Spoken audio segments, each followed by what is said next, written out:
Meu pai exigiu que eu pagasse a faculdade do meu meio-irmão, 8 anos depois de ter expulsado meu irmão e a mim de casa. Eu disse não e expus suas mentiras para toda a família.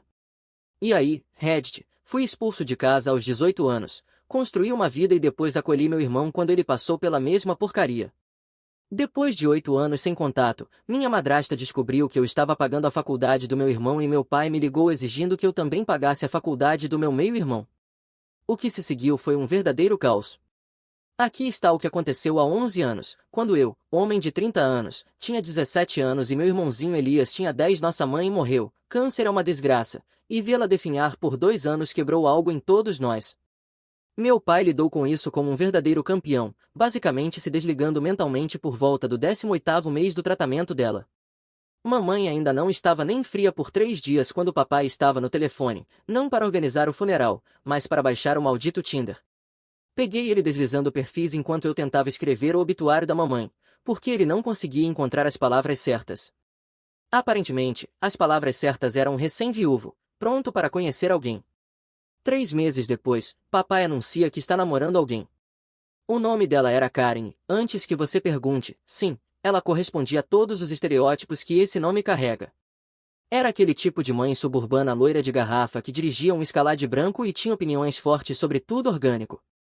Também vinha com sua própria bagagem, um filho de 8 anos chamado Dylan, que parecia nunca ter visto o sol e tinha a personalidade de uma torrada molhada. Mas aqui está o detalhe, Karen parecia simpática no início. Ela ria das minhas piadas bobas, lembrava que Elias gostava de pizza com queijo extra e não tentou redecorar imediatamente a casa da mamãe com aquelas porcarias de viver, rir, amar. Eu realmente pensei que talvez isso pudesse funcionar, que talvez pudéssemos ser uma espécie de sitcom de família mista, onde todos aprendem lições valiosas e se abraçam no final do episódio. Não, eu estava errado. 6 meses depois da morte da mamãe, papai solta bomba no jantar, Karen e eu vamos nos casar, ele anuncia, como se estivesse falando de uma consulta no dentista, e Dylan vai ser seu novo irmão. Karen estava lá com aquele sorriso falso, Elias me olhou com olhos arregalados e eu praticamente podia ver as engrenagens girando na cabeça dele. Quando perguntei, por que alguém tinha que perguntar, ele respondeu, no próximo mês, pensamos em uma pequena cerimônia, só a família. O casamento foi exatamente o que você esperaria, cafona, apressado e constrangedor. Mas a verdadeira diversão começou quando eles se mudaram juntos. Veja bem, papai era dono da casa da mamãe, a casa onde Elias e eu crescemos. Karen deu uma olhada e decidiu que precisava do toque de uma mulher, o que aparentemente significava apagar todos os vestígios da existência da mamãe.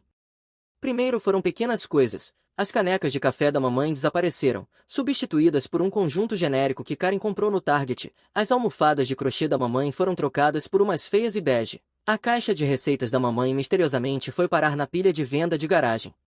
Consegui salvar essa a tempo. Essas são as receitas da mamãe, eu disse a Karen quando encontrei a caixa marcada para venda. Ah, eu só pensei que, como sou eu que cozinho agora, ela disse com aquele encolher de ombros inocente que não enganava ninguém. Pois é, você pensou errado. Levei a caixa para o meu quarto e nunca mais a deixei sair da minha vista. Mas as receitas foram só o começo.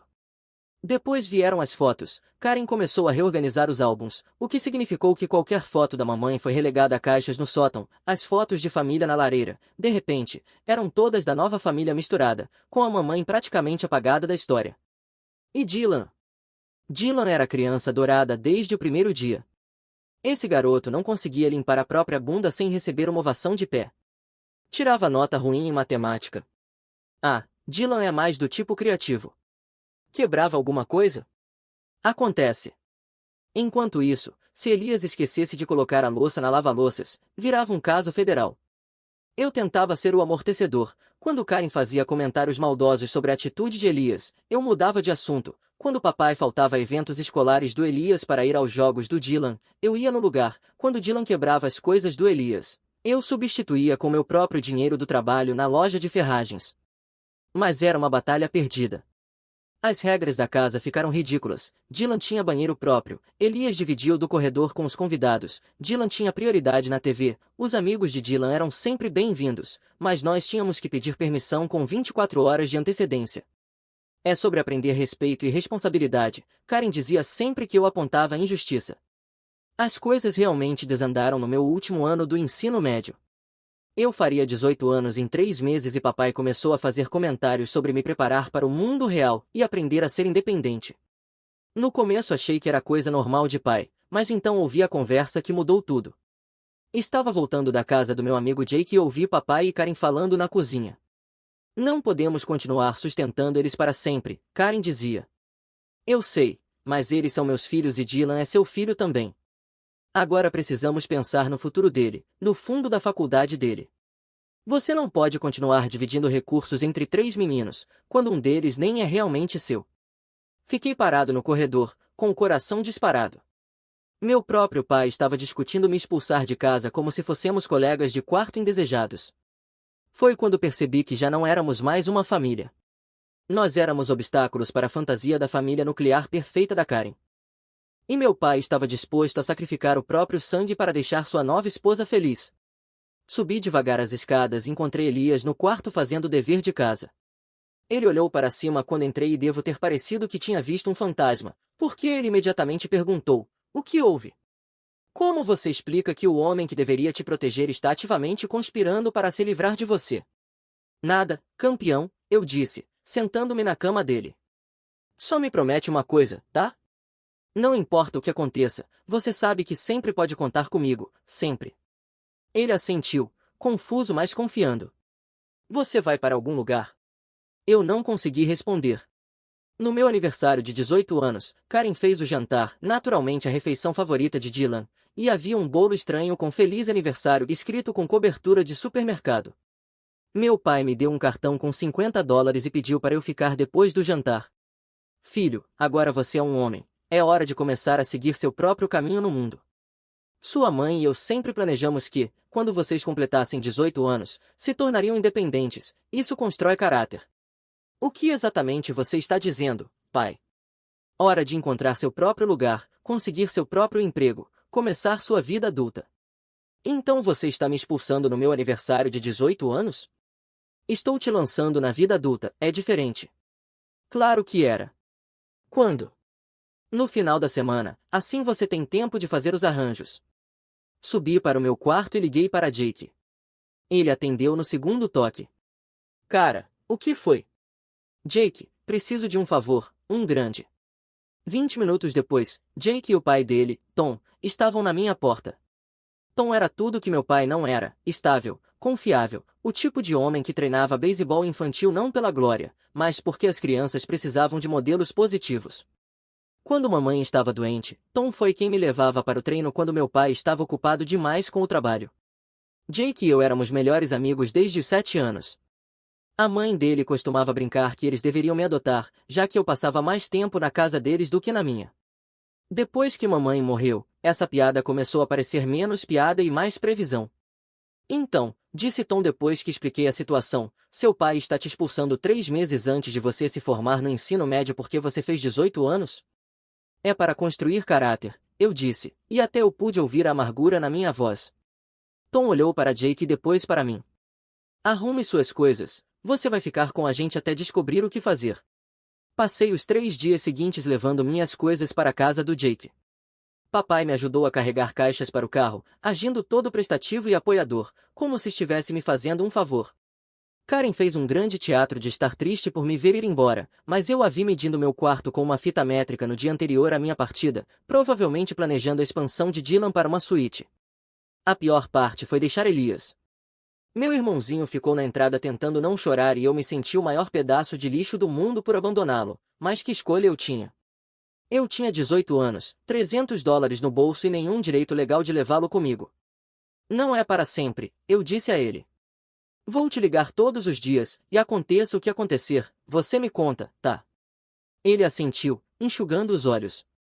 Você ainda vai aos meus jogos de beisebol?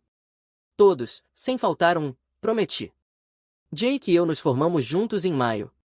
Papai apareceu, tirou fotos, fez pose de orgulhoso para as câmeras, mas quando outros pais falavam sobre planos para a faculdade, ele simplesmente sumia. A faculdade estava prevista para começar no outono. Eu tinha sido aceito na universidade estadual, notas decentes, nada espetacular, mas o suficiente. O problema é que meu fundo universitário aparentemente evaporou quando mamãe morreu. Papai alegou que não havia sobrado nada depois das despesas médicas, mas, de alguma forma, o futuro de Dylan continuava brilhante e bem financiado. Então, em vez de participar da orientação de calouros, eu estava preenchendo formulários de emprego. 4 anos e meio, esse foi o tempo que levei para lutar e conseguir me formar, trabalhando em tempo integral e vendo meu irmãozinho ser lentamente apagado da própria família. 4 anos e meio de comida de micro-ondas, energéticos e 3 horas de sono quando eu tinha sorte. Consegui um emprego em um depósito, carregando caminhões das 5 da manhã à 1 da tarde, depois atravessava a cidade para trabalhar em um posto Shell das 3 da tarde às 11 da noite, 7 dias por semana. Jake estava na universidade estadual, morando no dormitório, fazendo coisas normais de universitário. A gente se encontrava quando nossas agendas batiam, mas eu percebia que ele estava se afastando, não de propósito, só vivíamos em mundos diferentes agora, ele preocupado com provas e festas de fraternidade, eu preocupado com o aluguel e a conta de luz. Os pais dele, Tom e Linda, nunca me fizeram sentir como um peso, mas eu sabia que não podia viver no porão deles para sempre, então encontrei um estúdio caindo aos pedaços, uns 6 meses depois de começar a faculdade, $400 por 300 pés quadrados de caráter e um banheiro que eu dividia com o que quer que estivesse vivendo nas paredes. Mas era meu. O trabalho no depósito era brutal, mas honesto, chegar, carregar peso e ir para casa. Trabalho físico puro, que me deixava cansado demais para pensar no quão ferrado estava minha situação familiar.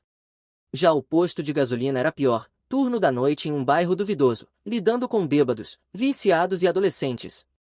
Fui assaltado 2 vezes, uma por um cara com uma faca, que parecia mais nervoso que eu, outra por um moleque que não podia ter mais que 15 anos. Durante todo esse tempo, mantive minha promessa para Elias, ligando para ele todos os dias, mesmo morto de cansaço. O garoto estava crescendo rápido, rápido demais, mas, mais do que isso, estava aprendendo estratégias para sobreviver naquela casa. Eu não discuto mais com a Karen, ele me disse em uma das ligações. É mais fácil assim. Meu irmãozinho estava aprendendo a desaparecer dentro da própria casa, e isso me deixava enjoado, mas o que eu podia fazer? Ligar para o meu pai e reclamar? Ele tinha feito a escolha dele anos atrás. Enquanto isso, Dylan vivia como um príncipe, aulas particulares de música, beisebol de viagem, roupas novas a cada estação. Karen postava fotos no Facebook dos seus meninos em vários eventos e atividades, mas, de alguma forma, Elias nunca aparecia nessas fotos. Comecei a documentar tudo, não de forma consciente no início, apenas mantendo registros pela minha própria sanidade, capturas de tela de postagens no Facebook mostrando o carro novo de Dylan, um novo laptop, fotos de férias. Recibos dos presentes que eu comprava para Elias porque ninguém mais o fazia, anotações das nossas conversas telefônicas sobre o que estava acontecendo naquela casa. Olhando para trás, acho que uma parte de mim sabia que essas informações seriam úteis algum dia. A faculdade comunitária começou em janeiro. Eu tinha economizado o suficiente para matrícula e livros em meio período, vivia basicamente de hambúrgueres do cardápio de $1 e café do posto de gasolina, estudava no meu carro nos intervalos e adormeci na biblioteca mais vezes do que posso contar. Era exaustivo e deprimente, e completamente valeu a pena, porque cada hora de crédito era prova de que meu pai estava errado sobre mim. A faculdade não era apenas escola para mim, era fuga. Minhas notas não eram perfeitas, mas eram consistentes, notas B e A. E 3 semestres na lista do reitor, nada mal para alguém que estudava no banheiro de um posto de gasolina. Durante uma das nossas ligações, Elias me contou sobre a festa de 16 anos de Dylan. Papai comprou um carro para ele, disse tentando soar casual. Um Camaro, novinho, um maldito Camaro para um garoto que nunca trabalhou um dia na vida. Enquanto isso, eu dirigia um Honda 2003 com 200 mil quilômetros e uma luz de verificação do motor acesa há tanto tempo que eu tinha dado um nome a ela. Meu aniversário está chegando, ele disse baixinho, não estou esperando um carro nem nada, mas talvez, ele não terminou a frase, e não precisava. Nós dois sabíamos que não haveria carro, nem festa, nem nada que chegasse perto do que Dylan tinha recebido. Então comecei a economizar para o aniversário de 18 anos de Elias. Naquela noite, cada dólar extra, cada gorjeta do posto de gasolina, cada lata ou garrafa devolvida ia para um pote rotulado Fundo de Liberdade do Elias, porque eu tinha a sensação de que, quando meu irmãozinho completasse 18 anos, receberia o mesmo discurso que eu recebi. Me formei em uma quinta-feira de dezembro, não na tradicional cerimônia da primavera, pois estava fazendo aulas o ano inteiro para terminar mais rápido. Tom e Linda vieram para a cerimônia, torcendo mais alto que qualquer um quando atravessei o palco. Jake também estava lá, orgulhoso do amigo que, de alguma forma, tinha conseguido isso. Meu pai não apareceu, nem sabia que eu estava me formando, na verdade, desde que não falávamos havia 2 anos. Descobri depois que Elias tinha perguntado a ele sobre isso, mencionado que o irmão estava terminando a faculdade, e a resposta do meu pai foi: bom para ele. Só isso. Mas sabe de uma coisa? Dane-se ele. Eu não me formei para ter a aprovação dele, me formei por mim, por Elias e pela mamãe. Eu sabia que ela estaria orgulhosa. As ofertas de emprego começaram a aparecer durante o meu último semestre. As habilidades que desenvolvi conciliando 2 empregos e a faculdade eram exatamente o que as empresas de logística procuravam. Aceitei uma vaga na Meridian Supply Solutions, salário inicial de $45.000, benefícios de saúde e correspondência de plano 401k, parecia ganhar na loteria. Meu primeiro apartamento de verdade era de 1 quarto, em um bairro decente, com cozinha completa, banheiro que não precisava ser compartilhado e janelas que realmente abriam. A promoção para analista sênior veio depois de 18 meses, mais $15.000. Eu era bom nesse trabalho, muito bom. Quando completei 25 anos, estava ganhando $75.000 e tinha acabado de ser promovido a gerente regional, com meu próprio escritório, minha própria equipe e respeito de executivos com o dobro da minha idade. E, durante todo esse tempo, continuei ligando para Elias, vendo-o crescer e se tornar um jovem inteligente e resiliente, que aprendeu a sobreviver em uma casa onde não era querido. 3 meses antes de seu 18º aniversário, mudei para um lugar maior, 2 quartos, bom distrito escolar, tudo o que um garoto precisaria para terminar o ensino médio e começar a faculdade. No dia em que ele completou 18 anos e descobriu que a definição de independência do papai estava tão errada quanto da primeira vez, eu já esperava aquela ligação há meses. Na verdade, estava me preparando para ela havia 7 anos, mas, quando o telefone tocou às 11h47 da noite e vi o nome de Elias na tela, meu estômago ainda afundou. Ele fez, Elias disse antes que eu pudesse dizer alô. A voz estava firme, mas dava para ouvir a mágoa por trás. Mesmo discurso que você recebeu. Eu estava sentado na minha sala e, por um segundo, voltei a ter 18 anos, sentado na cozinha do meu pai, sendo jogado para fora. Ele riu, Karen ficou o tempo todo atrás dele, balançando a cabeça como um maldito boneco de mola. Claro que ficou. Karen vinha planejando esse momento havia anos, assim como planejou o meu. Papai disse que tenho até domingo para me organizar. Domingo. 3 dias. Pelo menos eu tinha ganhado uma semana. Arrume suas coisas, eu disse, estou indo te buscar. Você não precisa, qual é? É claro que preciso. Você não vai ficar nessa casa nem um minuto a mais que o necessário. Houve silêncio do outro lado e, por um segundo, achei que a ligação tinha caído. Então ouvi ele chorando, talvez pela primeira vez desde que a mamãe morreu. Achei que talvez fosse diferente, ele disse, talvez porque eu mantive a cabeça baixa, tirei boas notas, nunca causei problemas, talvez ele realmente quisesse que eu ficasse. E ali estava, a coisa que me quebrou. Depois de tudo que papai e Karen tinham feito com ele, uma parte de Elias ainda esperava pela aprovação deles. Me escuta, eu disse, isso não é sobre você, é sobre ele escolher a nova família dele em vez de nós. Fui até lá naquela noite com minha caminhonete e com Jake, sim, Jake, ainda meu melhor amigo depois de todos esses anos. Quando liguei para ele e expliquei o que estava acontecendo, ele não hesitou, assim como da última vez em que eu pedi ajuda. Assim como da última vez, chegamos a casa à meia-noite. Todas as luzes estavam apagadas, exceto a janela de Elias. O carro do papai estava na entrada, o Escalade da Karen estacionado atrás, como sempre. Elias estava esperando por nós, com 3 sacos de lixo e uma caixa de papelão, 7 anos da vida dele naquela casa. E tudo coube na caçamba da minha caminhonete com espaço de sobra. Tem certeza disso? Jake perguntou enquanto carregávamos as bolsas. Não tem volta depois que a gente sair. Elias olhou para a casa, depois para nós. Não há nada para voltar. Garoto esperto, ele entendeu em minutos o que me levou 18 anos para aprender. Voltamos para meu apartamento em silêncio. Eu já tinha preparado quarto extra, cama, escrivaninha, cômoda, tudo o que um aluno do último ano do ensino médio precisaria. Conversei com o distrito escolar sobre a transferência dos registros, garantindo que ele pudesse terminar o último ano sem interrupções. Quando chegamos ao meu apartamento, ele simplesmente ficou parado no meio da sala, olhando em volta. Caramba, isso está realmente acontecendo, ele disse. Sim, está realmente acontecendo. Está com fome?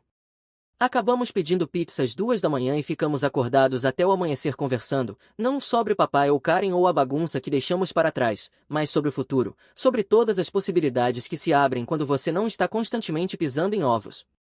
Na manhã seguinte, estabeleci as regras da casa, as mesmas que Tom Miller me deu quando me mudei para a casa deles. Fique longe de confusão, ajude nas tarefas, mantenha as notas boas. Se fizer isso, pode se concentrar em ser um garoto, em vez de trabalhar em 3 empregos como eu fiz. Quero arrumar um emprego, Elias disse. Quero contribuir. Você não precisa. Quero, ele insistiu. Nunca tive meu próprio dinheiro, quero saber como é. Então ele conseguiu um trabalho em um restaurante local, limpando mesas nos fins de semana. Por 8 anos, 8 malditos anos, não tivemos nenhum contato com papai, Karen e Dylan.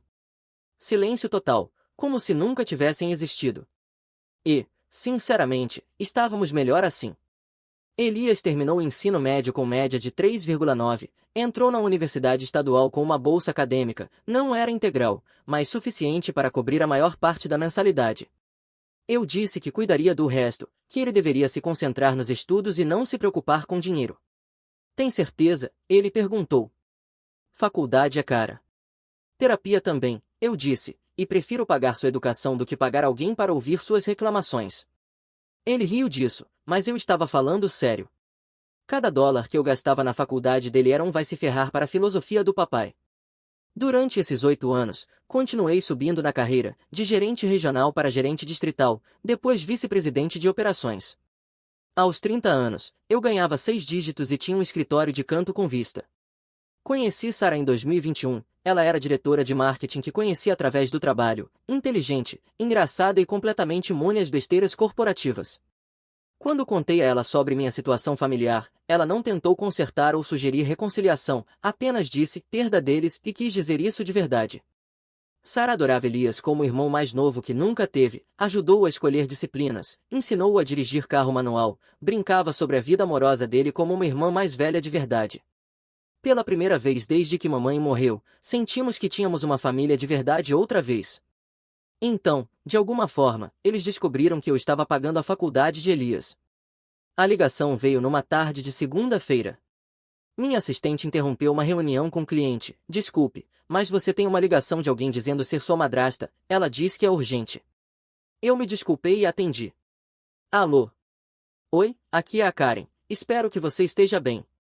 Depois de alguma conversa estranha fingindo que se importava, ela soltou, a propósito, fiquei sabendo que você está pagando a faculdade do Elias, isso é muito gentil. Sabe, seu irmão Dylan vai começar a faculdade no outono e estávamos nos perguntando se você poderia ajudar com a mensalidade dele também. Tive que colocar o telefone na mesa por um segundo e encará-lo. Deixe-me ver se entendi direito. Você quer que eu, o filho que seu marido expulsou de casa há 8 anos, pague a faculdade do garoto que ele manteve? Bem, quando você coloca dessa forma, de que outra forma eu colocaria, Karen? Ela começou a contar uma história triste sobre finanças e o potencial do Dylan, e como eles estavam lutando para pagar a mensalidade. Enquanto isso, eu só pensava no Camaro do Dylan, nas viagens para Disney, na reforma da cozinha. A resposta é não, eu disse. Estou feliz em pagar pela educação do meu irmão, mas não vou pagar a do Dylan. Como você pode ser tão cruel? Ele também é seu irmão, você está sendo irracional. Desliguei antes que ela terminasse a frase, sentei no meu escritório olhando para o horizonte da cidade e comecei a rir. A ousadia pura dessas pessoas nunca deixava de me surpreender. Depois veio o velho. Ele ligou no mesmo dia, foi direto ao ponto, você vai pagar a mensalidade do Dylan, querendo ou não. Você não pode se rebelar contra nós no momento em que começa a ganhar dinheiro, entendeu? Ainda somos sua família, não vou permitir, desliguei no meio da bronca e bloqueei o número dele. Mas eles não pararam. Em menos de 48 horas, meu telefone estava explodindo com ligações e mensagens de parentes com quem não falava desde a formatura do ensino médio. De repente, todos os tios, tias e primos tinham opiniões fortes sobre o meu egoísmo. Meu celular vibrava constantemente, mensagem atrás de mensagem de tios, tias e primos que não falavam comigo havia anos, todos com o mesmo recado. Como eu podia ser tão cruel com Dylan? Como podia ter favoritos? Será que eu não entendia que família significava apoiar uns aos outros? Família, certo? A melhor veio da minha prima Michelle, sobrinha do meu pai. com quem eu não falava desde o funeral da mamãe. Não acredito que você esteja sendo tão mesquinho. Dylan não escolheu essa situação mais do que você escolheu. Ele é apenas um garoto tentando ir para a faculdade. Você agora é bem-sucedido. Por que não pode ajudá-lo?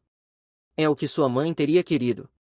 Esses idiotas invocando a memória da mamãe para me fazer sentir culpa e financiar a educação do filho da Karen. Liguei para o meu tio Bill, irmão do papai, sempre o cara mais direto da família, porque eu precisava entender exatamente o que o papai tinha contado para todo mundo. Bill, o que o papai te disse sobre por que eu saí de casa? Longa pausa. Ele disse que você queria ser independente, que teve alguma discussão sobre as regras da casa e decidiu se mudar. Disse que você estava passando por uma fase rebelde. Regras da casa, fase rebelde, 8 anos de mentiras e a família tinha acreditado em cada palavra. E sobre Elias? Mesma história. Disse que o Elias estava seguindo seu mau exemplo, queria brincar de casinha com o irmão mais velho em vez de respeitar os pais. Desliguei e fiquei sentado por 1 minuto. Esse filho da mãe tinha reescrito a história, se colocado como vítima de filhos ingratos em vez de assumir que era o pai irresponsável que abandonou os próprios filhos por uma nova família. Foi quando decidi que era hora de contar a verdade. Organizei uma chamada de vídeo em grupo com a família estendida, enviei convites para todos que vinham me dando sermões sobre meu egoísmo e disse que queria esclarecer alguns mal-entendidos. 15 pessoas apareceram. Quando todos estavam na tela, eu comecei. Já que parece haver confusão sobre o que aconteceu há 8 anos, deixe-me esclarecer. Eu não escolhi sair, o papai me expulsou. A mesma coisa aconteceu com Elias. Nós não fugimos, fomos descartados. Você podia ouvir um alfinete cair. Por 8 anos, nenhum de vocês entrou em contato, nem uma ligação perguntando se estávamos bem. Vocês acreditaram nas mentiras do papai sem verificar. Mas agora que querem algo de mim, de repente eu sou família de novo. Minha tia Susan tentou interromper. O papai escolheu a nova família em vez dos filhos biológicos, e todos vocês apoiaram isso. Agora estão irritados porque eu não quero subsidiar a educação do filho de ouro? Que pena! Encerrei a chamada e bloqueei cada um deles. Sarah me encontrou no escritório depois. Está se sentindo melhor? Ela perguntou. Chegando lá, eu disse. Mas eu não tinha terminado.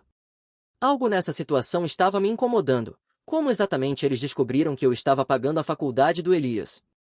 Só 4 pessoas sabiam: eu, Sarah, Elias e meu consultor financeiro. Liguei para Elias.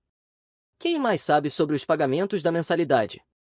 Ninguém, nunca contei para ninguém. Por quê? Como a Karen descobriu? Demorou um pouco de investigação, mas finalmente descobri. Uma das amigas da Karen, uma mulher chamada Chloe, que trabalhava no setor de auxílio financeiro da faculdade, tinha olhado a conta do Elias, viu que a mensalidade estava sendo paga por um terceiro, fez um cruzamento de informações e descobriu que era eu. Isso não era apenas uma violação massiva das leis de privacidade, como provavelmente foi o que deu início a toda essa confusão. A amiga da Karen passou para ela informações às quais não tinha direito de acesso, e a Karen usou essas informações para me rastrear e exigir dinheiro. Hora de chamar um advogado. Violações da FERPA são coisa séria. Quando faculdades lidam mal com informações de alunos, podem perder financiamento federal. O Departamento de Educação não brinca com violações de privacidade. Em uma semana, tínhamos documentação provando que Chloe acessou os registros do Elias sem autorização e compartilhou informações confidenciais com a Karen. Tínhamos testemunhas, registros de data e hora, tudo o que precisávamos para construir o caso. A faculdade entrou em pânico quando recebeu nossa carta. Esse tipo de violação pode encerrar programas de auxílio financeiro federal, o que seria fatal para eles. Estavam muito motivados para resolver isso discretamente. Fechamos um acordo de $75.000, o suficiente para cobrir o restante da faculdade e a pós-graduação do Elias, se ele quisesse. Chloe foi demitida, a faculdade implementou novos protocolos de privacidade e eu tive a satisfação de ver o karma funcionando em tempo real. Mas isso foi só o ato de aquecimento. Lembra que eu mencionei que trabalho com gestão de cadeia de suprimentos? É um setor menor do que você imagina, e as pessoas conversam, a reputação corre rápido sobre quem é confiável e quem não é, com quem vale a pena trabalhar e quem evitar. O negócio de encanamento do papai vinha lutando havia anos. Acontece que, quando você passa todo o tempo bancando o pai suburbano em vez de administrar sua empresa, as coisas tendem a desmoronar. Ele vinha tentando conseguir contratos com algumas das maiores construtoras, incluindo algumas com as quais eu tinha relacionamento. Eu não sabotei nada, não falei mal dele nem espalhei mentiras, só garanti que as pessoas certas soubessem sobre o caráter dele. Engraçado como a reputação se espalha rápido em círculos profissionais quando a ética de alguém entra em questão. Em menos de 6 meses, o papai não conseguia contrato algum. Empresas que estavam considerando trabalhar com ele de repente encontraram outras opções.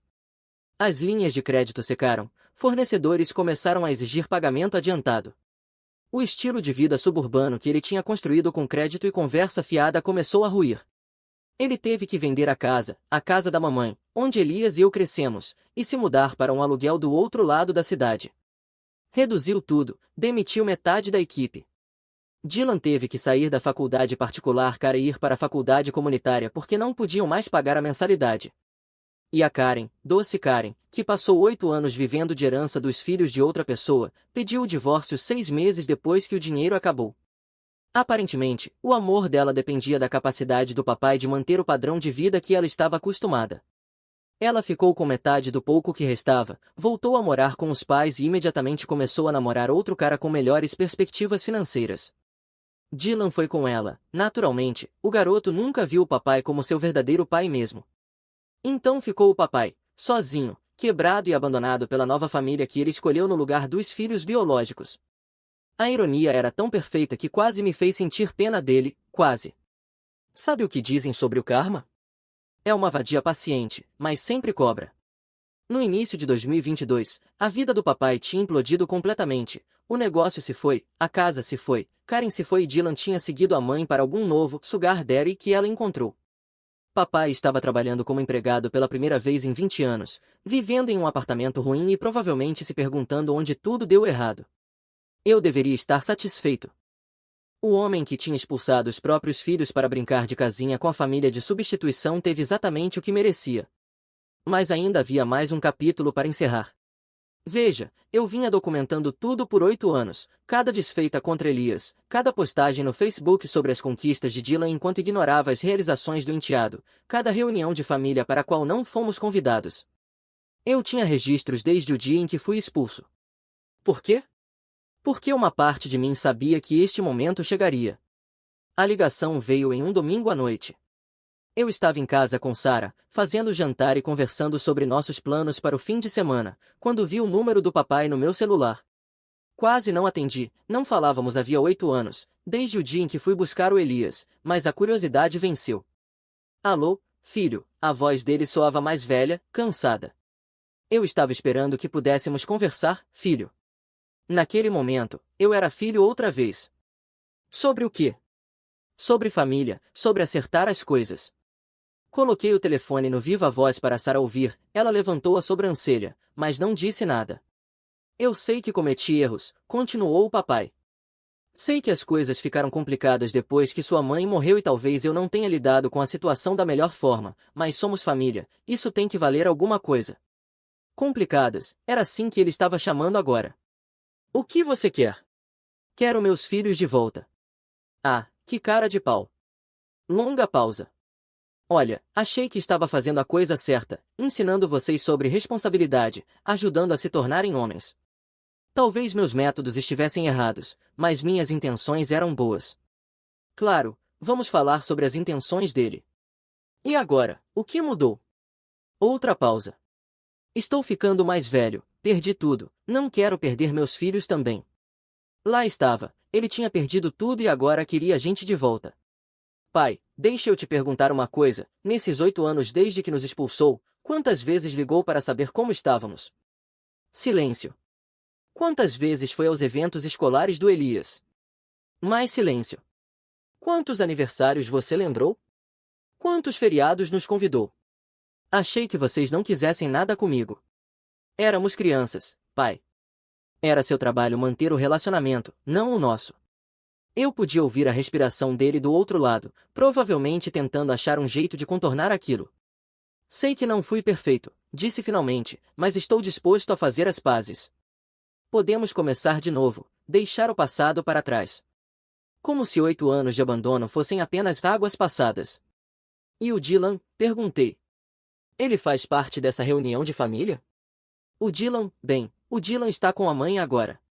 Isso é sobre nós, sobre minha família de verdade agora. Elias e eu éramos a família de verdade dele. Engraçado como as coisas mudam de repente quando se é abandonado. Vou pensar, eu disse. Claro, leve o tempo que precisar. Desliguei e olhei para Sarah, ela balançava a cabeça. Você não está levando isso a sério, está? Não, mas quero ver até onde ele está disposto a ir. Nas semanas seguintes, o papai continuou ligando, deixando mensagens de voz sobre família, arrependimentos e vontade de acertar as coisas. Ele até mandou um cartão para o Elias, o primeiro cartão de aniversário que meu irmão recebeu dele em 8 anos. Elias trouxe para minha casa, ainda no envelope, abriu e era um cartão genérico de farmácia, com uma mensagem escrita à mão: desculpe por tudo, sinto sua falta. Com amor, papai. O que você vai fazer? Ele me perguntou. Foi quando contei a ele sobre toda a documentação que eu vinha guardando. Vou dar a ele o que quer, eu disse, uma reunião de família. Mas vai ser nos nossos termos. Liguei para o papai na semana seguinte. Estive pensando no que você disse. Fico tão feliz em ouvir isso, filho. Claro que há condições. O que você precisar. Primeiro, Elias e eu queremos um relatório completo sobre o que aconteceu com o dinheiro do seguro de vida da mamãe e com nossos fundos universitários. Pausa. Bem, isso é complicado, houve contas médicas, temos cópias das apólices do seguro da mamãe, sabemos quanto você recebeu. Queremos saber para onde foi. Pausa mais longa. Esse dinheiro foi usado para despesas da família, o carro do Dylan era uma despesa da família? Não vejo como ficar revivendo o passado vai nos ajudar a seguir em frente. Segunda condição, queremos que você conte a verdade para toda a família estendida, sobre tudo o que aconteceu. Chega de mentiras dizendo que escolhemos sair. Filho, eu não acho que isso seja necessário, são esses os termos, prestação de contas financeira completa e reconhecimento público do que você fez. Aceite ou deixe. Ele levou alguns dias para pensar e me ligou de volta 3 dias depois. Ok, disse, aceito seus termos. Ótimo. Vamos nos encontrar no próximo domingo. No domingo à tarde, Sarah e eu fomos ao apartamento do papai. Era num conjunto habitacional que já conhecera dias melhores. Ele abriu a porta parecendo mais velho do que a idade, com a aparência de um homem derrotado pela vida. O apartamento era pequeno, apertado, mobiliado com coisas de brechó. Sentamos à mesa da cozinha e eu tirei uma pasta. A prestação de contas financeira que você prometeu, eu disse. Ele abriu e ficou pálido. Documentos de seguro, extratos bancários, registros mostrando exatamente como o dinheiro do seguro da mamãe tinha sido gasto, o carro da Karen, os equipamentos do Dylan, as viagens para Disney. Como você conseguiu isso? Registros públicos. A pergunta é, por que o dinheiro do seguro da mamãe pagou o Camaro do Dylan em vez do fundo universitário do Elias? Eu estava tentando unir as famílias, achei que se tratasse o Dylan como meu próprio filho, você já tinha 2 filhos, Sarah interrompeu. A segunda parte do acordo era contar a verdade para a família estendida. Ótimo, porque eu já enviei isso para eles. Mostrei a ele o e-mail no meu celular, linha do tempo completa, documentação, capturas de tela, tudo que eu vinha guardando por 8 anos. Ele leu, ficando cada vez mais pálido. Não, não, isso vai me arruinar. Não, pai. Você se arruinou. Agora viva com as consequências, do mesmo jeito que Elias e eu tivemos que viver quando você nos expulsou. Levantei e fui para a porta. Espere, ele chamou. E sobre sermos uma família de novo? Achei que tínhamos um acordo. Deixamos de ser família no dia em que você escolheu eles no nosso lugar. Se achou que poderíamos brincar de casinha outra vez depois de todos esses anos, você se enganou. Mas estou me desculpando agora, vamos lá, filho, não seja tão cruel. Isso é negociação. É diferente. Sarah e eu saímos, deixando sentado à sua mesinha, cercado por provas de seus fracassos. A reação da família estendida ao meu e-mail foi rápida e previsível. Aqueles que me davam sermão sobre valores familiares de repente ficaram em silêncio. Alguns tentaram ligar com desculpas fracas, mas a maioria simplesmente fingiu que o e-mail nunca existiu. Meu avô ligou 3 dias depois. Te devo um pedido de desculpas, ele disse. Eu deveria ter verificado como vocês estavam. Sim, deveria. Há algo que eu possa fazer agora? Nada que importe. Tarde demais.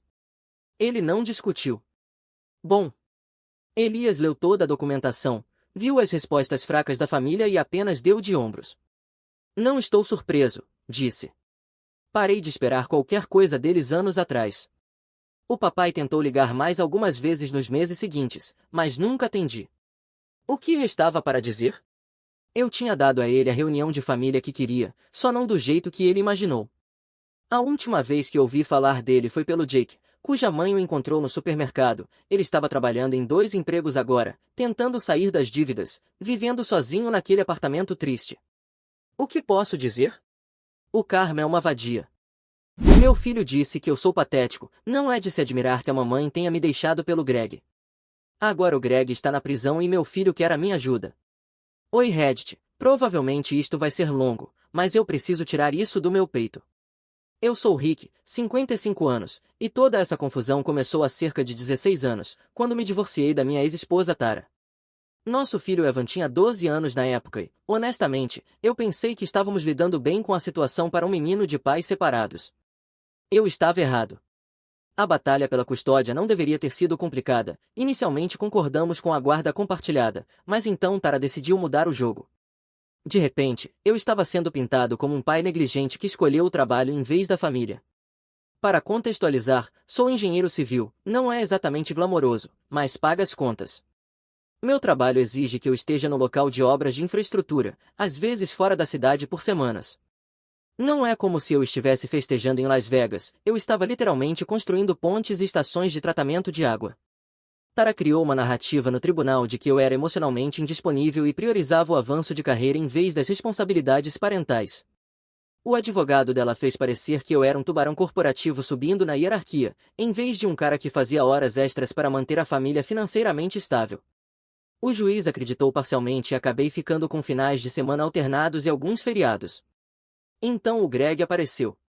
Esse cara era tudo que eu não era: carro chamativo, roupas de grife, sempre falando sobre seus empreendimentos e investimentos. Nunca obtive uma resposta clara sobre o que ele realmente fazia, mas ele tinha dinheiro para gastar. Enquanto eu buscava o Evan na minha caminhonete de trabalho ainda empoeirada do canteiro de obras, o Greg chegava de BMW falando sobre viagens de fim de semana para estações de esqui.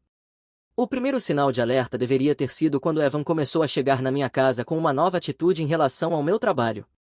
Antes, ele achava legal eu construir as coisas que via pela cidade. Passávamos por uma ponte em que eu tinha trabalhado e ele mostrava para os amigos dizendo: "Meu pai construiu isso", e isso me enchia de orgulho. Eu tentei falar sobre como ele costumava achar meu trabalho legal. Disse: "Você costumava se gabar para seus amigos das pontes que eu construía", mas ele retrucou sem nem levantar os olhos do telefone: "Pare de viver do passado, você é patético. Não é de se admirar que a mamãe tenha te deixado pelo Greg." Depois ele continuou dizendo que o Greg lhe falou que pessoas bem-sucedidas trabalham de casa e estão sempre presentes para a família, como se a agenda flexível do Greg o tornasse o padrão ouro de paternidade. O que mais me afetou foi o quão calculado isso parecia. Evan chegava para as visitas já de mau humor, como se alguém tivesse lhe dado motivos para ficar irritado antes mesmo de entrar pela minha porta. Eu planejava atividades que costumávamos aproveitar juntos e ele passava o tempo todo falando de como a versão do Greg seria melhor. Greg tinha um jeito de se inserir em todas as conversas. Eu ia buscar o Evan e o Greg saía para me cumprimentar, sempre com algum comentário sobre minha caminhonete precisar de uma lavagem ou sobre ter reservado férias incríveis. Coisas sutis, mas que deixavam claro que ele achava que estava melhorando a situação do Evan. Comecei a manter um caderno com as coisas que Evan dizia durante as visitas, tentando encontrar padrões ou gatilhos. A maioria era a típica atitude de adolescente, mas alguns comentários eram específicos demais para serem coincidência. Ele mencionava coisas sobre minha personalidade ou meu estilo de criar que soavam como observações de adultos, não reclamações de criança. "Você simplesmente não é muito sociável, pai", foi uma que ficou comigo. Um Evan de 12 anos nunca teria falado assim, soava exatamente como algo que Tara diria durante uma briga nossa. Então começaram as chamadas perdidas. Eu ligava para dar boa noite nos dias de semana e, de repente, Evan estava no banho, fazendo lição de casa ou no treino. Tara me mandava mensagens avisando como se estivesse fazendo um favor, mas o timing era sempre conveniente demais. Tentei conversar com outros pais divorciados no trabalho, mas a maioria tinha situações diferentes. Ou as ex-esposas eram mais cooperativas ou os filhos já eram mais velhos quando houve a separação. Ninguém tinha lidado com essa substituição sistemática que eu estava vendo. Meu amigo Carlos sugeriu que eu documentasse tudo, momentos em que Evan parecia instruído, coisas específicas que ele dizia que não pareciam dele, padrões no comportamento. Olhando para trás, provavelmente foi um bom conselho, mas eu ainda esperava que tudo passasse naturalmente. Quando Evan fez 16 anos, nosso relacionamento já estava por um fio. O golpe final veio quando ele completou 18 anos e legalmente mudou seu sobrenome do meu para o do Greg, sem nem me avisar. Descobri quando o convite de formatura chegou pelo correio com Evan Morrison em vez de Evan Richardson. Aquilo doeu de forma diferente, parecia levar um soco no estômago enquanto alguém sorria. 18 anos sendo seu pai e ele substituiu meu nome pelo de um cara que o conhecia havia 6 anos. Guardei o convite na minha gaveta por meses, só olhando para o novo sobrenome como se estivesse escrito em uma língua estrangeira. Continuei tentando por mais um ano, mas cada tentativa era recebida com frieza ou hostilidade. Ligações iam para a caixa postal, mensagens de texto tinham respostas de uma palavra ou nenhuma, presentes de aniversário e Natal não eram reconhecidos. Finalmente percebi que estava lutando uma guerra que já havia perdido anos antes. O ponto de ruptura foi no dia de Ação de Graças. Eu tinha preparado sua refeição favorita, a mesa estava posta, até comprei ingressos para um jogo que eu sabia que ele queria ver, mas ele nunca apareceu. Depois de uma hora, liguei para perguntar onde ele estava, e sua voz era fria, quase irritada por eu ter ligado. Estou com minha família. Rick, o pai conseguiu ingressos melhores, você vai ficar bem. Foi só isso, sem desculpas ou explicações, apenas um lembrete claro de que, na mente dele, Greg era pai e eu era apenas Rick. Depois disso, parei de ligar, parei de mandar mensagens, parei de tentar. Qual é o sentido de correr atrás de alguém que claramente não te quer por perto? Alguns chamam de desistir, mas eu chamo de aceitar a realidade. Você não pode forçar um relacionamento com alguém que foi programado para te ver como o vilão da história dele. Avançando para anos de silêncio total, sem uma única palavra do Evan, sem ligações de aniversário, sem mensagens no dia dos pais, nada. Eu segui com minha vida, comecei a namorar de novo, foquei no trabalho, construí boas amizades e, honestamente, foi tranquilo não me preocupar constantemente com quando viria a próxima rejeição. Durante esses anos, ouvi fragmentos pela boca de conhecidos sobre a vida do Evan, se formou na faculdade com um diploma em negócios, conseguiu emprego em uma empresa de marketing, parecia estar indo bem. Greg ainda gastava dinheiro, levando a família para férias na Europa. E comprando um carro para o Evan como presente de formatura, do lado de fora parecia que o plano da família substituta perfeita tinha funcionado exatamente como planejado. Não vou mentir, houve momentos em que me perguntei se tinha feito a escolha certa ao me afastar completamente. Isso geralmente acontecia em épocas de feriados ou quando eu via outros pais com seus filhos adultos. Mas então eu lembrava daquele último dia de Ação de Graças e de como Eva me olhou, como se eu fosse algum estranho que ele tinha que tolerar, e a dúvida passava. Então chegou o ano de 2024 e tudo desmoronou no pequeno império do Greg. Descobriu-se que todas aquelas oportunidades de investimento e empreendimentos de que o Greg sempre se gabava eram, na verdade, um grande esquema de fraude contratual. O sujeito estava recebendo adiantamentos para projetos de construção, usando dinheiro para sustentar seu estilo de vida e depois declarando falência quando chegava a hora de realmente fazer o trabalho. Estamos falando de milhões de dólares e dezenas de famílias que perderam suas economias de uma vida inteira. Todo o esquema era bem sofisticado. Pelo que ouvi, Greg mirava em casais aposentados que queriam reformar suas casas. Fazia orçamentos razoáveis para conseguir a assinatura do contrato e depois usava o depósito deles para financiar projetos anteriores que estavam atrasados. Um esquema Ponzi clássico, exceto que, em vez de retornos de investimento, era com piscinas e reformas de cozinha. O que tornava tudo pior era como Greg mirava comunidades específicas. Ele conseguia um cliente satisfeito em um bairro e depois usava esse cliente como referência para fechar mais 5 contratos na mesma rua. As pessoas confiavam nele porque os vizinhos garantiam sua credibilidade, sem saber que o projeto do vizinho estava sendo financiado pelo próprio depósito deles. Tudo desmoronou rápido. Agentes federais, apreensão de bens, todo o pacote. Greg passou de BMW e viagens de esqui para macacão laranja e prisão federal. O karma é uma coisa incrível. Admito que senti uma certa satisfação ao ouvir a notícia da prisão do Greg, não porque as pessoas perderam dinheiro, isso foi péssimo para as vítimas, mas porque o cara que passou anos agindo como se fosse melhor que todo mundo se revelou um criminoso comum. Todo aquele estilo de vida chamativo foi construído roubando aposentados. Cerca de um mês após a prisão do Greg, fiquei sabendo por minha irmã que Tar havia sofrido um derrame. O estresse da situação legal, a bagunça financeira e a atenção da mídia acabaram com ela. Ela faleceu 2 semanas depois sem nunca recobrar a consciência. Serei honesto, não senti muito com a morte da Tara. Talvez isso me torne frio, mas ela passou anos envenenando meu relacionamento com meu filho. Senti pena do Evan por perder a mãe, mas não ia fingir que tínhamos alguma conexão significativa que valesse a pena lamentar.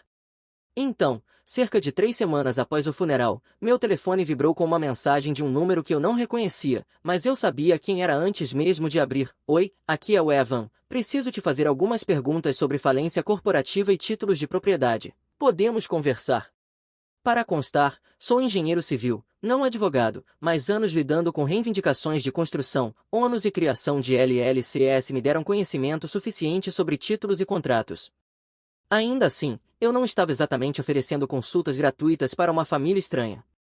Não houve um como você está, nem um sinto muito pela sua perda, nem qualquer reconhecimento de que não nos falávamos havia uma década, apenas negócio puro, como se eu fosse um consultor jurídico que ele encontrou no Google.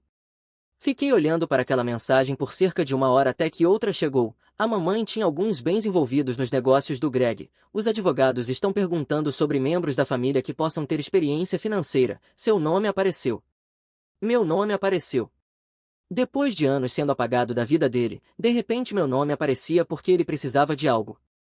A ironia era tão densa que dava para cortar com uma faca.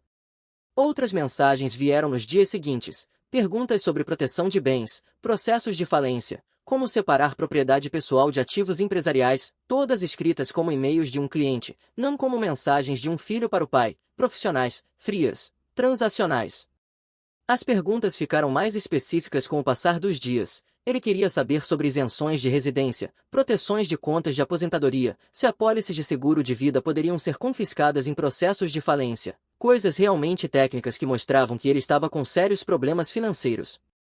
Não respondi a nenhuma delas, não porque quisesse ser vingativo, mas porque eu vi exatamente o que estava acontecendo. Aquilo não era o Evan tentando reconstruir nosso relacionamento, era o Evan tentando conseguir assessoria jurídica gratuita de alguém com experiência relevante. As mensagens ficaram mais frequentes e mais desesperadas com o passar dos dias. Ele começou a explicar sua situação em detalhes. Como o Greg havia misturado bens pessoais e empresariais, como o espólio de Tara estava envolvido no caso de fraude, como ele enfrentava possíveis ações de recuperação de valores das vítimas do Greg. Ainda assim, eu não respondi. Já tinha aprendido minha lição sobre ser uma loja de conveniência para alguém, visitada apenas quando precisam de algo específico. A última mensagem dessa primeira leva foi a mais reveladora. Olha, eu sei que não nos falamos há um tempo, mas estou numa situação muito ruim, só preciso de alguma orientação para proteger o que restou.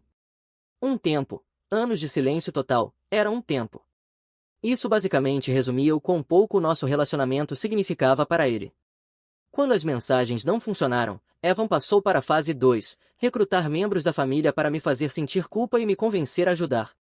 Minha irmã mais nova, Melanie, apareceu na minha porta em uma manhã de sábado com uma caixa de doces sofisticados e aquele sorriso falso e animado que ela usa quando quer algo. Sempre fomos próximos, mas percebi que ela estava em uma missão antes mesmo de entrar. Estes são daquela padaria francesa no centro, disse ela, colocando a caixa no balcão da minha cozinha como se estivesse entregando uma oferta de paz. Lembra como a mamãe adorava os croissants deles? Conversamos trivialidades por uns 10 minutos antes de ela revelar o verdadeiro motivo da visita. Aparentemente, Evan a tinha encontrado no Facebook e contado toda a história triste sobre a situação dele. Segundo Melanie, ele estava desesperado e não tinha mais a quem recorrer. Evan tinha sido esperto na abordagem com Melanie. Começou perguntando sobre a história da família, querendo saber mais sobre nossos pais e avós, fazendo parecer que estava genuinamente interessado em se reconectar com suas raízes. E então gradualmente passou para os problemas atuais, fazendo soar como se só precisasse de um pouco de orientação de alguém com experiência. Ele parece realmente sincero sobre querer consertar as coisas, disse Melanie, arrumando os doces num prato como se estivéssemos num chá formal. Diz que tem pensado muito em você desde que a mãe dele faleceu. Deixei-a falar por um tempo antes de apontar o problema óbvio na linha do tempo. Mel, ele tem pensado em mim desde que a mãe dele faleceu, o que foi há 3 semanas. Antes disso, passou anos provando que eu não existia. Você vê o padrão aqui? Ela tentou fazer o papel de advogada do diabo. Talvez ele fosse apenas um garoto confuso, influenciado pela mãe. Talvez agora percebesse que tinha cometido erros. Então onde está o pedido de desculpas? Perguntei. Onde está o reconhecimento de que passou anos me tratando como lixo? O primeiro contato dele foi pedindo conselho de negócios, não tentando fazer as pazes. Melanie claramente já tinha se preparado para essa resposta, pois imediatamente mudou de tática, começando a me contar os detalhes da situação atual do Evan. Aparentemente, era pior do que eu imaginava. O esquema de fraude do Greg tinha queimado pontes com toda a família dele. Quando os federais apreenderam bens, levaram móveis de família e joias herdadas que pertenciam a parentes do Greg. Esses familiares agora estavam processando qualquer pessoa ligada ao Greg, incluindo o Evan. A situação legal era um pesadelo. Greg havia colocado o nome do Evan em várias contas empresariais e títulos de propriedade, supostamente para ajudá-lo a construir crédito e aprender sobre investimentos. Na realidade, provavelmente era para esconder ativos de credores em potencial. Agora, Evan estava sendo arrastado para a investigação criminal como potencial co-conspirador. O rapaz estava afundado em dívidas de honorários advocatícios, tinha perdido o emprego devido à atenção da mídia e vivia em um pequeno estúdio do outro lado da cidade. Basicamente, estava começando do zero aos 28 anos. Ele fez as escolhas dele, eu disse a Melanie. Escolheu o Greg em vez de mim por muitos anos, escolheu mudar de nome, escolheu me cortar completamente. Agora ele tem que viver com as consequências disso. A máscara alegre da Melanie finalmente caiu. Então você vai simplesmente deixá-lo se afundar? Vai assistir o seu próprio filho desabar porque seus sentimentos foram feridos? Meus sentimentos foram feridos, levantei-me da mesa. Mel, isso não é sobre sentimentos feridos. É sobre alguém que me tratou como se eu não existisse por uma década e, de repente, espera que eu largue tudo e o salve.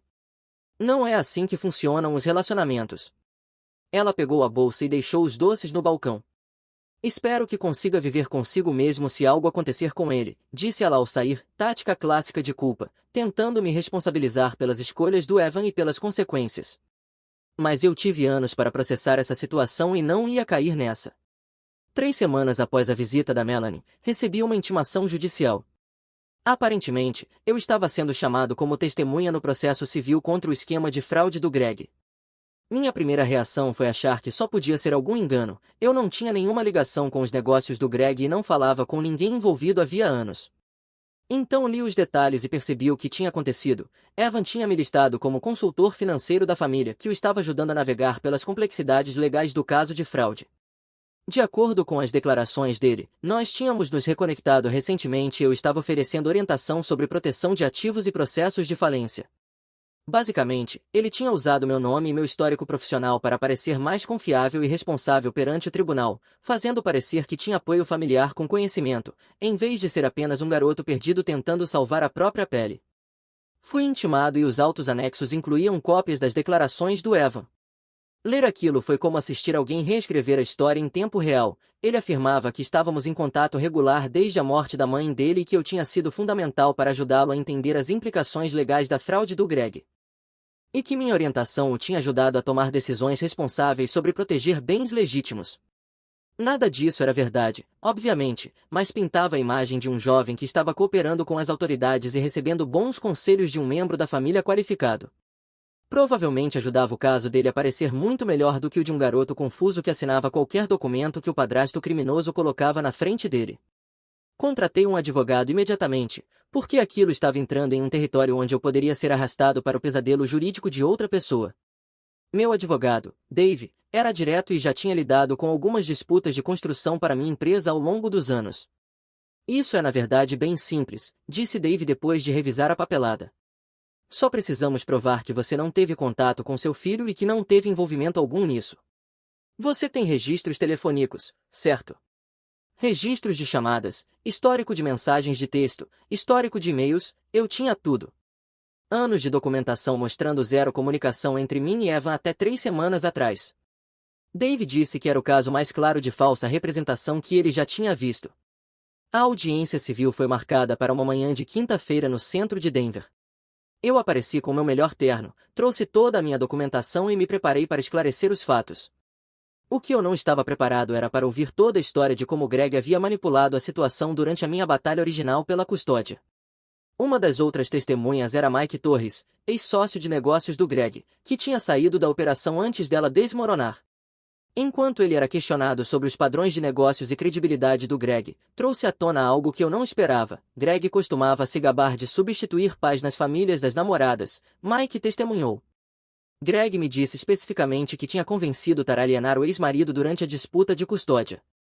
Ele disse que era mais fácil controlar a criança sem o pai biológico interferindo, fez até uma piada sobre ser um upgrade. O advogado que representava as vítimas de fraude pediu a Mike para elaborar. Greg sabia que Tara tinha mentido no tribunal de família sobre o envolvimento do ex-marido com o filho. Ele aceitou porque queria ser a única figura paterna na vida do garoto, disse Mike. Isso lhe dava mais influência sobre a dinâmica familiar. Sentado ali ouvindo isso, eu me sentia como se estivesse assistindo a um filme sobre a vida de outra pessoa. Todos aqueles anos me perguntando o que eu tinha feito de errado, como eu tinha falhado como pai, se eu poderia ter tentado mais, e no fim das contas, tudo tinha sido orquestrado desde o início. O depoimento de Mike ficou mais detalhado à medida que o questionamento continuava. Aparentemente, Greg tinha um manual inteiro para esse tipo de manipulação. Ele tinha feito coisas semelhantes com namoradas anteriores que tinham filhos de outros relacionamentos. O objetivo era sempre se tornar a principal influência masculina, minando sistematicamente a relação do pai biológico com os filhos.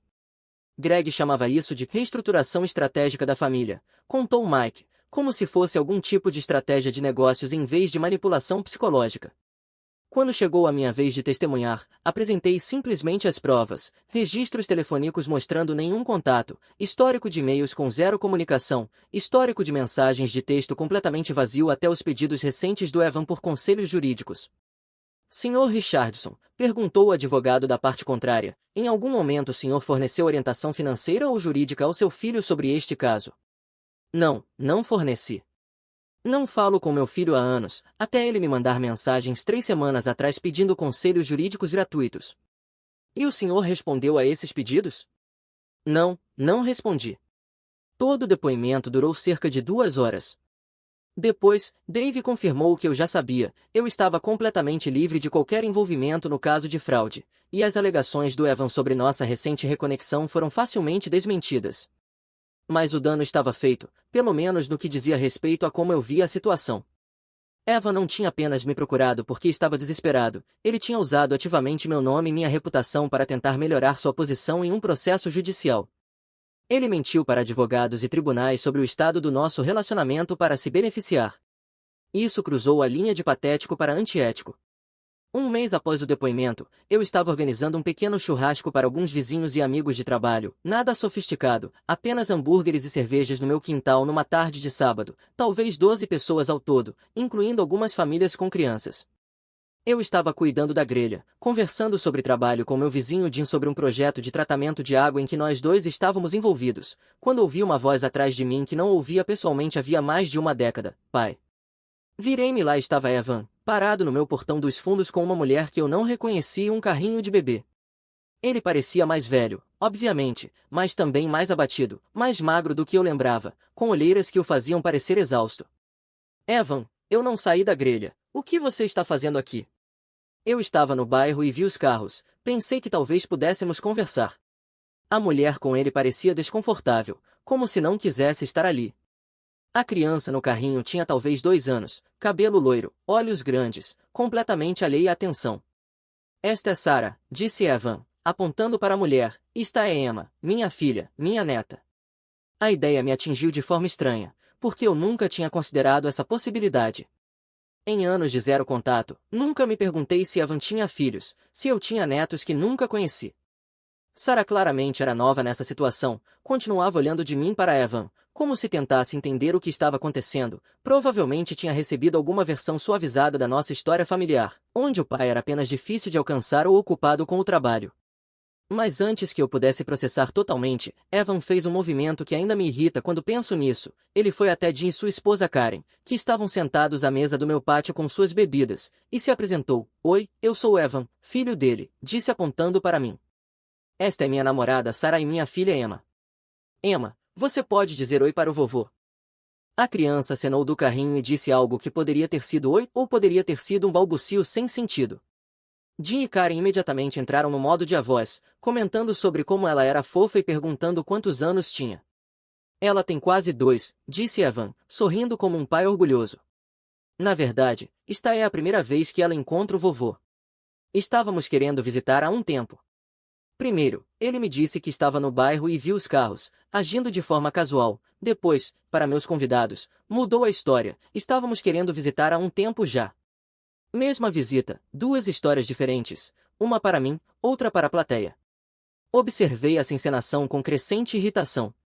Ele estava usando a criança e o público dos meus amigos para criar essa cena de reunião familiar calorosa, fazendo parecer que éramos apenas uma família normal que havia perdido o contato e agora estava se reconectando. Tudo aquilo era calculado, aparecer com uma criança fofa quando a testemunhas, fazer parecer um momento familiar natural. Me colocar numa posição em que rejeitá-lo também significaria rejeitar uma criança inocente na frente de pessoas que não conhecem toda a história. Jim se virou para mim com um sorriso. Você não nos contou que tinha uma neta, Rick, ela é adorável. Antes que eu pudesse responder, Eva entrou de novo. O pai sempre foi modesto com assuntos de família, mas estamos tentando passar mais tempo juntos agora que Emma está crescendo. Esse foi meu ponto de ruptura. Coloquei as pinças da grelha de lado e fui até onde eles estavam. Na verdade, falei alto o suficiente para todos ouvirem. Esta é a primeira vez que vejo Eva em mais de muitos anos. Nós não temos um relacionamento e eu não sou o avô dessa criança em nenhum sentido significativo. O pátio ficou em silêncio. Sarah parecia mortificada, até as crianças pareciam sentir a tensão e ficaram quietas. Pai, vamos lá, disse Evan tentando salvar a situação. Não torne isso constrangedor. Eu não estou tornando isso constrangedor. Você é quem apareceu sem ser convidado e começou a me apresentar às pessoas como avô da sua filha quando não fala comigo há uma década. Sarah já estava recuando em direção ao portão, claramente querendo escapar do drama familiar em que tinha entrado. Os outros convidados fingiam estar interessados nas próprias bebidas enquanto obviamente ouviam cada palavra.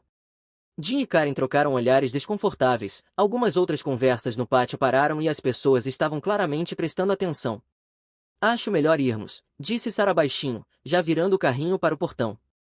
Eva me lançou um olhar de puro veneno, como se eu fosse o irracional, como se eu tivesse invadido a festa de outra pessoa e começado a inventar contos de fadas sobre relações familiares. Eles foram embora sem dizer mais nada. Depois que se foram, tive que explicar toda a situação aos meus amigos, exatamente o tipo de drama que eu vinha tentando evitar por anos. Jim, sendo um bom amigo, apenas assentiu e disse, isso é complicado, cara, sinto muito que tenha passado por isso, mas dava para perceber que todos estavam processando o que tinham acabado de testemunhar. Alguns provavelmente pensaram que eu estava sendo duro demais com um filho que tentava se reconectar, outros talvez tenham entendido que havia mais na história do que parecia. De qualquer forma, isso reforçou algo que eu já tinha percebido. Evan só me procurava quando precisava de algo e estava disposto a manipular situações para conseguir. Nesse caso, ele precisava projetar uma imagem de família estável, provavelmente por motivos legais relacionados aos seus processos judiciais em andamento. Usar a filha como peça de cena nessa encenação foi a coisa mais manipuladora que já ouvi fazer. Cerca de um ano depois, recebi uma ligação inesperada de um homem chamado Pat Castellanos. Ele tinha sido gerente de escritório de uma das empresas de construção do Greg e havia comprado um depósito em leilão quando os federais liquidaram os bens do Greg. Encontrei uma caixa de arquivos com seu nome em alguns documentos, me disse Pat. Achei que você pudesse querer vê-los antes de eu jogar tudo fora. Fiquei curioso o suficiente para atravessar a cidade e encontrá-lo em uma cafeteria. Pat era um cara decente, na casa dos 40, que tinha perdido o emprego quando a operação do Greg desmoronou, mas que não tinha se envolvido em nenhuma fraude. Ele me entregou uma caixa de papelão cheia de papéis aleatórios, contratos, faturas e o que pareciam ser e-mails impressos. A maioria é coisa de negócios, disse ele, mas também tem alguma correspondência pessoal. Achei que você deveria saber, caso fosse importante. Agradeci e levei a caixa para casa. A maior parte do conteúdo eram documentos empresariais entediantes, mas, enterrada perto do fundo, havia uma pasta Manila com o rótulo Tara Pessoal. Acontece que Greg tinha impresso aqueles e-mails no escritório anos atrás, provavelmente para poder orientar Tara pessoalmente durante o expediente sem deixar rastros no lado dela, e eles acabaram misturados com arquivos da empresa que foram encaixotados e enviados para o depósito. Dentro havia cadeias de e-mails impressos entre Tara e Greg, datando da época da minha batalha pela custódia. Ler aqueles e-mails foi como assistir a uma aula magistral de manipulação e guerra psicológica. O e-mail mais antigo era de Tara para Greg, datado de cerca de 6 meses depois que Greg começou a namorá-la. Ela pedia conselhos sobre como minimizar o apego de Evan ao pai durante a transição da custódia. A resposta de Greg foi detalhada e calculada. Ele sugeriu uma estratégia para tornar minhas visitas menos atraentes, agendando atividades conflitantes, incentivando Evan a levar amigos para minha casa para criar distrações e, gradualmente, reformulando minhas viagens de trabalho como abandono.